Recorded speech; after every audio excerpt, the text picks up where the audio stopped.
দ্রুত গর্ভধারণের জন্য যা করতে হবে। গর্ভধারণ একটি স্বাভাবিক প্রাকৃতিক প্রক্রিয়া হলেও কোনো দম্পতির জীবনযাপনের ধরনের উপরে নির্ভর করে কত তাড়াতাড়ি গর্ভধারণ হবে। যারা দ্রুত সন্তান চান তাদের বেশ কিছু বিষয় মেনে চলা উচিত এবং পাশাপাশি বহু অভ্যাস জীবন থেকে বাদ দেওয়া উচিত। দ্রুত সন্তান নিতে আগ্রহী দম্পতির জন্য রইল কিছু টিপস। এগুলো মাথায় রেখে চললেই দ্রুত এবং সহজে গর্ভধারণ সম্ভব। ১.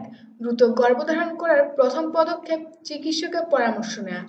দুজনেই সম্পূর্ণভাবে সক্ষম কিনা তা প্রথমে পরীক্ষা করে নেওয়া অত্যন্ত জরুরি। যদি ধরা পড়ে কোনো একজনের কিছু সমস্যা রয়েছে তবে অবিলম্বে ফার্টিলিটি ট্রিটমেন্ট বা বিকল্প ব্যবস্থার কথা ভাবতে হবে। ২. ধূমপানের অভ্যাস থাকলে দুজনেই তা বর্জন করা উচিত। পুরুষদের ক্ষেত্রে অতিরিক্ত ধূমপান স্পার্ম কাউন্ট 20% কমিয়ে দিতে পারে।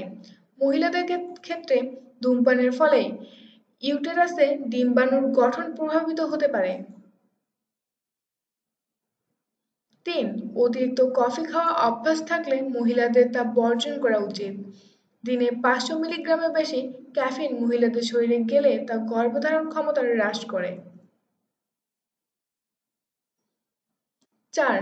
দুটি পিরিয়ডের মধ্যবর্তী সময়ে মাসের মধ্যে যে সময়টিতে ডিম্বাণু সম্পূর্ণভাবে গঠিত হয়ে যায় এবং যে সময়টিতে গর্ভধারণের সম্ভাবনা সবচেয়ে বেশি সেই সময়টিকে চিহ্নিত করা জরুরি। এটি সবচেয়ে ভালো বোঝা যায় সার্ভিক্যাল মিউকাস থেকে।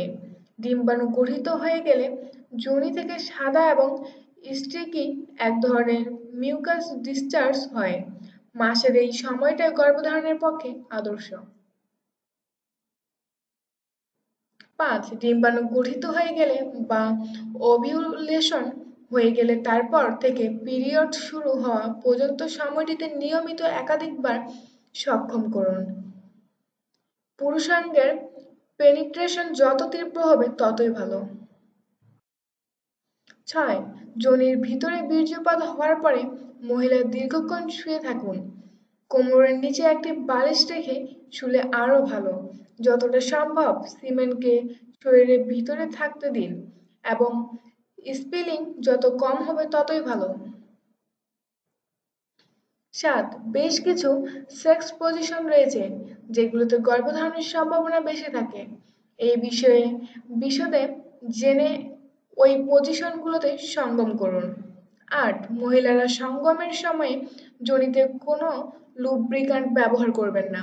সব লুব্রিক্যান্ট গর্ভনিরোধক নয়, কিন্তু তা সত্ত্বেও এই কেমিক্যালের সংস্পর্শে এসে স্পার্ম নষ্ট হতে পারে।